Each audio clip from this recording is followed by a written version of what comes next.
मेरे देवर ने पूरे परिवार और रिश्तेदारों के सामने मुझे थप्पड़ मारकर कहा, आज के बाद इस घर में जुबान खोलने की हिम्मत मत करना। मैं चुपचाप जमीन पर गिर गई। लेकिन ठीक 10 मिनट बाद दरवाजे की घंटी बजी और पुलिस इंस्पेक्टर ने घर में घुसते ही कहा, राहुल कौन है? हमें उसे अभी अपने साथ ले जाना है। उसी पल पूरे घर का रंग उड़ गया। आखिर पुलिस राहुल को क्यों ढूंढ रही थी? जानने के लिए पूरी कहानी आखिर तक देखें। भाभी, आज के बाद इस घर में जुबान खोलने की हिम्मत मत करना।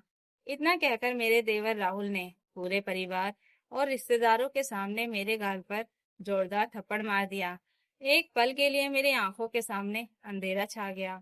मेरा 6 साल का बेटा डरकर मुझसे लिपट गया और रोने लगा। लेकिन कमरे में मौजूद किसी एक इंसान ने भी राहुल का हाथ नहीं पकड़ा। मेरी सास कमला देवी गुस्से से बोली, अच्छा किया राहुल, ऐसी औरतों का घमंड इसी तरह टूटता है। मेरे पति अमित भी सिर झुकाए खड़े रहे।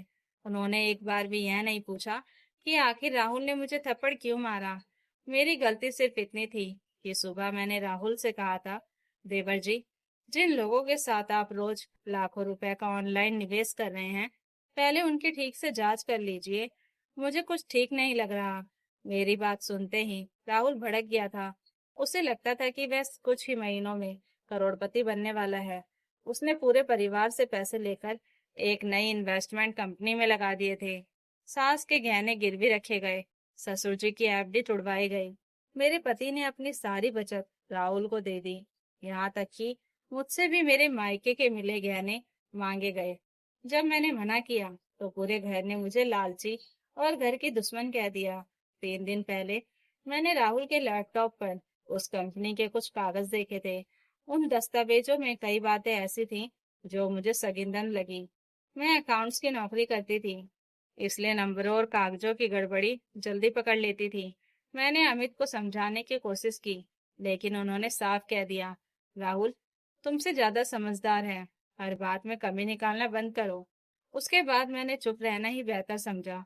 लेकिन आज जब राहुल पूरे परिवार से और पैसे मांग रहा था, तब मुझसे रहा नहीं गया। मैंने सिर्फ इतना कहा, पहले कंपनी का रजिस्ट्रेशन और बैंक रिकॉर्ड देख लीजिए। बस यही सुनकर राहुल आग बबूला हो गया और सबके सामने मुझे थप्पड़ मार दिया। मेरे गाल पर उसकी उंगलियों के निशान साफ दिखाई दे रहे थे। मेरी आंखों से आंसू बह रहे थे। लेकिन दर्द थप्पड़ का कम और अपनी के चुप्पी का ज्यादा था। तभी अचानक डोरबेल बजी। राहुल झुंझुलाकर बोला, देखो कौन है। नौकर ने जैसे ही दरवाजा खोला, बाहर 3 पुलिसकर्मी और सिविल ड्रेस में 2 अधिकारी खड़े थे। पूरे घर में सन्नाटा छा गया। इंस्पेक्टर ने अंदर आते ही कमरे में बैठे सभी लोगों पर नजर डाली और ऊंची आवाज में पूछा, राहुल शर्मा कौन है? राहुल पहले तो घबरा गया, फिर खुद को संभालते हुए आगे आया। जी, मैं राहुल हूँ। क्या बात है? इंस्पेक्टर ने उसकी आंखों में देखते हुए कहा, आपको हमारे साथ चलना होगा। यह सुनते ही पूरे परिवार के चेहरे का रंग उड़ गया। सास तुरंत मेरी तरफ मुड़ी और चिल्लाई, जरूर इस औरत ने पुलिस बुलवाई है, इसे तो मैं। लेकिन इंस्पेक्टर ने उनका हाथ रोकते हुए सख्त आवाज में कहा, मैडम, हम यहाँ किसी घरेलू झगड़े के लिए नहीं आए हैं। मामला करोड़ों रुपए की धोखाधड़ी का है।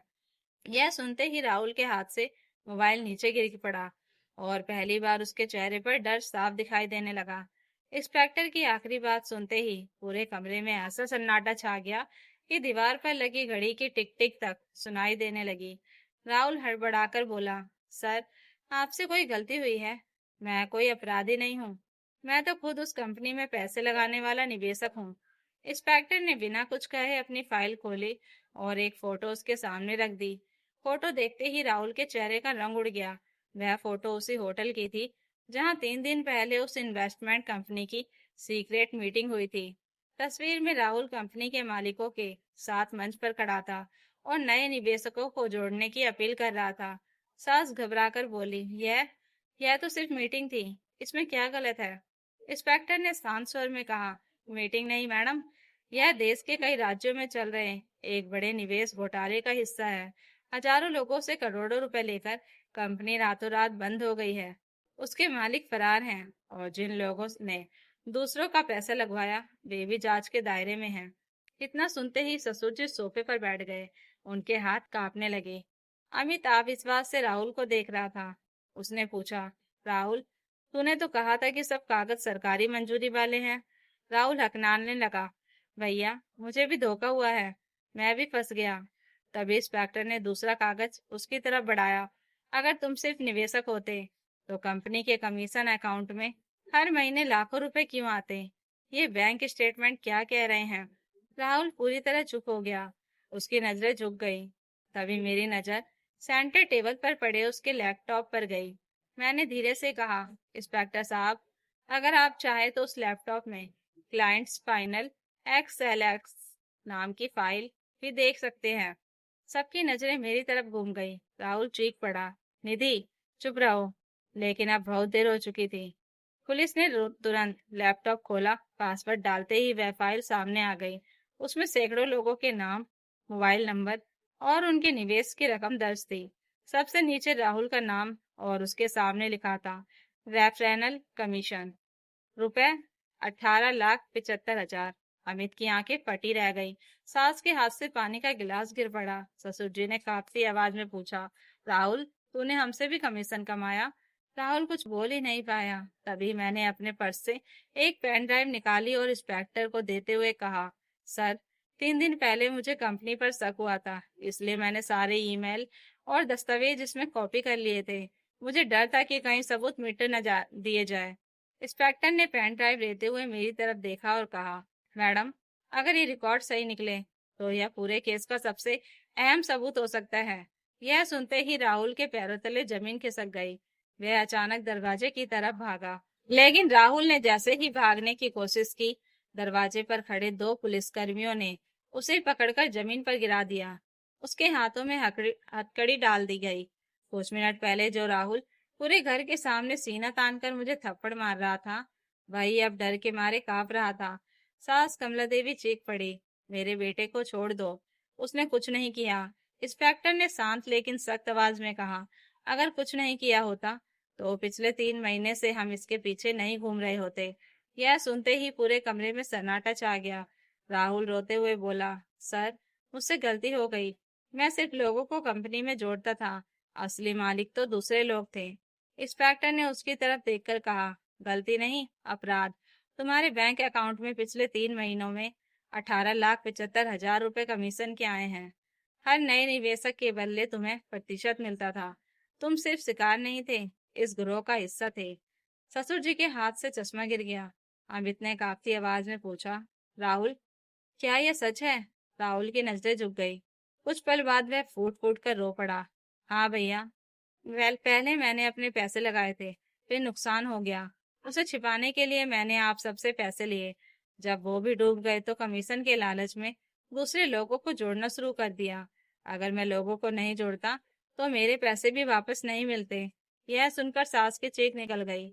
मतलब तूने अपनी माँ के गहने, अपने पिता की एफडी, अपने भाई की जमा पूंजी सब जानबूझकर डुबो दी? राहुल रोते हुए जमीन पर बैठ गया। लेकिन अब किसी की आंखों में उसके लिए दया नहीं थी। तभी इंस्पेक्टर ने मेरी दी हुई पेन ड्राइव लैपटॉप से मिलाई और बोले, मैडम, आपने बहुत समझदारी दिखाई। राहुल कल रात ही इस लैपटॉप का सारा डेटा डिलीट करने वाला था।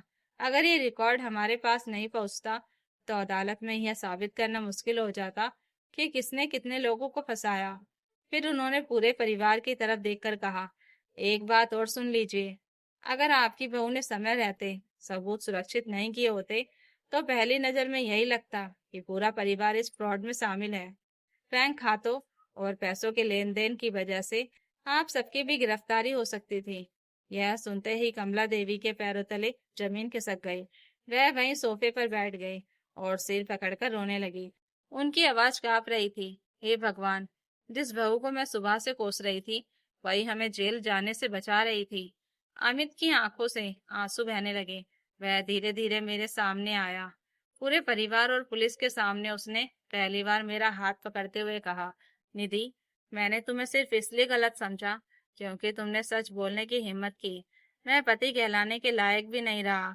मेरे सामने मेरे भाई ने तुम्हें थप्पड़ मारा और मैं चुप रहा। शायद आज से बड़ी शर्म मेरे जीवन में कभी नहीं होगी। मैं कुछ पल तक उसे देखती रही। मेरे गाल पर थप्पड़ का निशान अभी भी साफ दिखाई दे रहा था। मैंने धीरे से कहा, थप्पड़ का दर्द कुछ घंटों में चला जाएगा अमित, लेकिन जिस दिन अपनों का भरोसा टूटता है उसका दर्द बहुत देर तक रहता है। पूरे कमरे में फिर सन्नाटा छा गया। तभी मेरा छोटा बेटा रोता हुआ मेरे पास आया। उसने अपने नन्हे हाथ से मेरे गाल को छुआ और मासूमियत से बोला, मम्मी, दर्द हो रहा है? उसके इस एक सवाल ने वहां मौजूद हर इंसान की आंखें नम कर दी। कमला देवी उठी, लड़खड़ाते कदमों से मेरे पास आई और अचानक मेरे पैरों पर बैठ गई। मैं घबरा गई और उन्हें तुरंत उठाने लगी, लेकिन उन्होंने रोते हुए कहा, नहीं बहू, आज मुझे मत रोक। मैंने तुझे बहू नहीं, हमेशा पराया समझा। तू बार बार इस घर को बचाने की कोशिश करती रही और मैं बार बार तुझे ही गलत साबित करती रही। आज अगर तू चुप रहती तो शायद मेरा पूरा परिवार बर्बाद हो जाता। मैंने उन्हें उठाकर गले लगा लिया। पहली बार मुझे लगा कि उनके आंसू दिखावे के नहीं, पछतावे के हैं। इंस्पेक्टर राहुल को लेकर बाहर जाने लगे। जाते जाते उन्होंने कहा, रिश्ते भरोसे से चलते हैं और अपराध लालच से। आज इस घर में दोनों का फर्क साफ दिखाई दे रहा गया। राहुल ने एक बार पीछे मुड़कर मेरी तरफ देखा। उसकी आंखों में पछतावा था, लेकिन अब बहुत देर हो चुकी थी। पुलिस की गाड़ी गेट से बाहर निकल गई। घर में ऐसा सन्नाटा था जैसे शायद पहले कभी नहीं था। कुछ देर बाद ससुर जी अलमारी से घर की चाबियां लेकर आए। उन्होंने चाबियां मेरी तरफ बढ़ाई और बोले, बहू, आज से यह घर तुम संभालो। हमने लोगों को पहचानने में बहुत बड़ी गलती की है। मैंने चाबियां लेने से इनकार कर दिया। मैंने मुस्कुराकर कहा, मुझे चाबियां नहीं चाहिए बाबूजी। मुझे सिर्फ इतना चाहिए कि अगली बार जब मैं इस घर की भलाई के लिए कुछ कहूँ तो मेरी बात को जिद नहीं, चिंता समझा जाए। घर की सबसे बड़ी ताकत ताले की चाबी नहीं, एक दूसरे पर भरोसा होता है। यह सुनकर अमित ने सबके सामने मेरा हाथ थाम लिया। कमला देवी ने पहली बार मुझे बेटी कहकर पुकारा और उस दिन इस घर ने हमेशा के लिए एक बात सीख ली, जो इंसान सच बोलने की हिम्मत करता है, शुरुआत में वही सबसे ज्यादा अकेला होता है, लेकिन जब सच जीतता है तो वही इंसान पूरे परिवार की सबसे बड़ी ताकत बन जाता है। तो दोस्तों, अगर आपको यह कहानी अच्छी लगी हो तो कमेंट करके जरूर बताइएगा और नई कहानियों के लिए चैनल को सब्सक्राइब जरूर कर लीजिएगा। Thank you for watching.